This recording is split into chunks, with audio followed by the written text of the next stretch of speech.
Hi నమస్తే, నేను మీ Nandini. Welcome back to Nandini Ramesh world. ఈరోజు మనం చాలా ఈజీగా ఒక టేస్టీ స్వీట్ రెసిపీని చేయబోతున్నాం. ఇది చూడడానికి చాలా రుచిగా ఉంటుంది, తినడానికి సాఫ్ట్ అండ్ జ్యూసీగా చాలా రుచిగా ఉంటుంది. వీడియోని స్కిప్ చేయకుండా ఎండ్ వరకు చూడండి. ఇలాంటి మరిన్ని రెసిపీస్ కోసం ఇంకెవరైనా నా ఛానల్ని సబ్స్క్రైబ్ చేయకపోతే సబ్స్క్రైబ్ చేయండి, లైక్ చేయండి, షేర్ చేయండి. దీనికోసం నేను 2 బీట్రూట్లను తీసుకున్నాను. ఒకటి పెద్దది, ఒకటి చిన్నది. వీటిని చిన్న పీసెస్ కింద కట్ చేసుకోవాలి. ఇలా కట్ చేసుకున్న వాటిని మిక్సీ జార్లోకి వేసుకొని మెత్తగా గ్రైండ్ చేసుకోవాలి. ఇందులో కొంచెం వాటర్ యాడ్ చేసుకొని మెత్తగా పేస్ట్గా గ్రైండ్ చేసుకోవాలి. ఇలా గ్రైండ్ చేసుకున్న దాన్ని ఇప్పుడు స్టైనర్లో వేసుకొని వాటర్ అంతా వడకట్టుకోవాలి.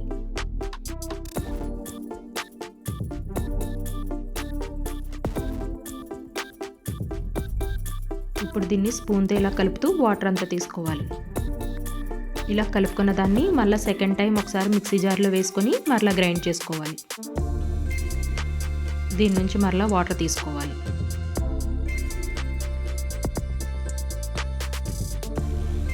ఇప్పుడు దీన్ని పక్కన పెట్టేసుకొని ఈ వాటర్ అంతా ఎంత క్వాంటిటీ వచ్చిందో చూద్దాం.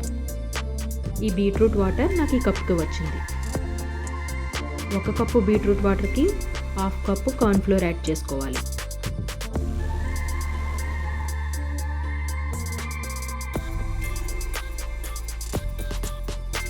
దీన్ని ఇందులో వేసి ఉండలు లేకుండా విస్కర్తో కలుపుకోవాలి.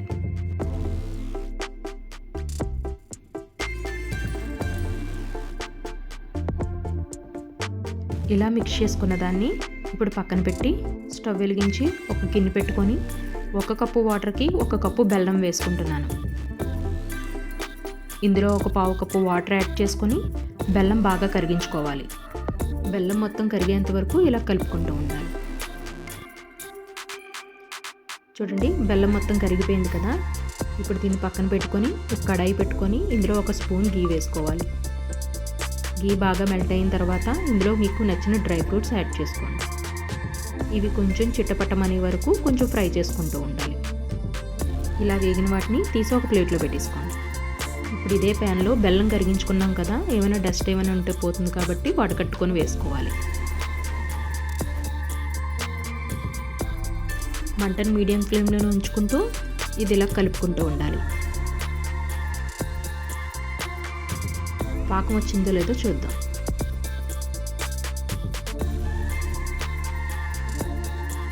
ఇది మనకి ఇలా అంటుకుంటే సరిపోతుంది కరెక్ట్గా.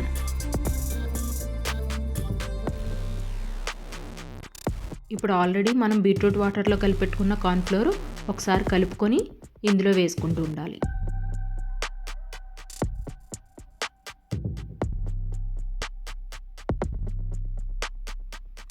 మంటను మీడియం ఫ్లేమ్లోనే ఉంచుకుంటూ ఇది ఇలా కలుపుకుంటూ ఉండాలి. కలపకుండా వదిలేస్తే అడుగు మాడిపోతుంది.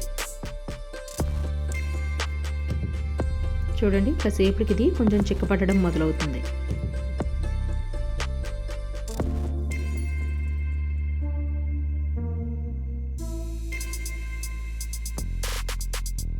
ఇది కొంచెం బాగా ఇలా చిక్కబడిన తర్వాత మధ్య మధ్యలో గీ వేసుకుంటూ ఉండాలి.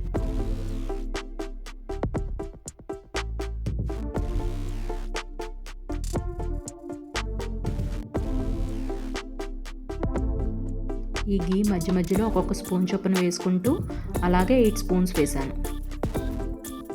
ఇలా వేయగా మనకి గీ అనేది బయటికి సెపరేట్ అవుతూ ఉంటుంది. ఇలాంటి టైంలో మనం ఆల్రెడీ ఫ్రై చేసి పెట్టుకున్న డ్రై ఫ్రూట్స్ ఇందులో వేసేసుకోవాలి. నేను మొత్తం వేసేయకుండా కొన్ని డ్రై ఫ్రూట్స్ పక్కన పెట్టుకున్నాను. ఇదంతా ఒక 2 నిమిషాలు కలుపుకొని గ్యాస్ ఆఫ్ చేసేసుకోవాలి.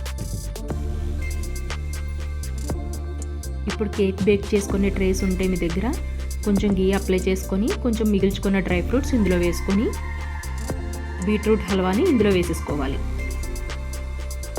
చూడండి ఎంత థిక్గా బాగా వచ్చిందో.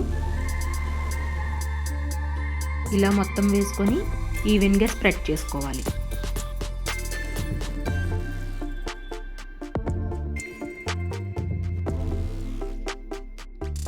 ఇలా రెడీ చేసి పెట్టుకున్న బీట్రూట్ హల్వాని ఒక 1/2 అవర్ పాటు పక్కన పెట్టుకోవాలి.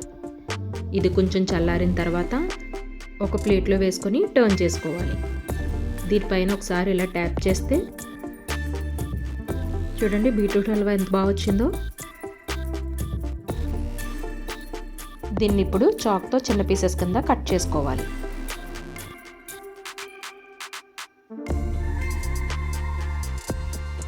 ఈ రెసిపీ మీకు కూడా నచ్చితే మీరు కూడా ట్రై చేసి ఎలా వచ్చిందన్నది కామెంట్ చేయండి. ఇలాంటి మరిన్ని రెసిపీస్ కోసం మరికొంతమందికి షేర్ చేయండి.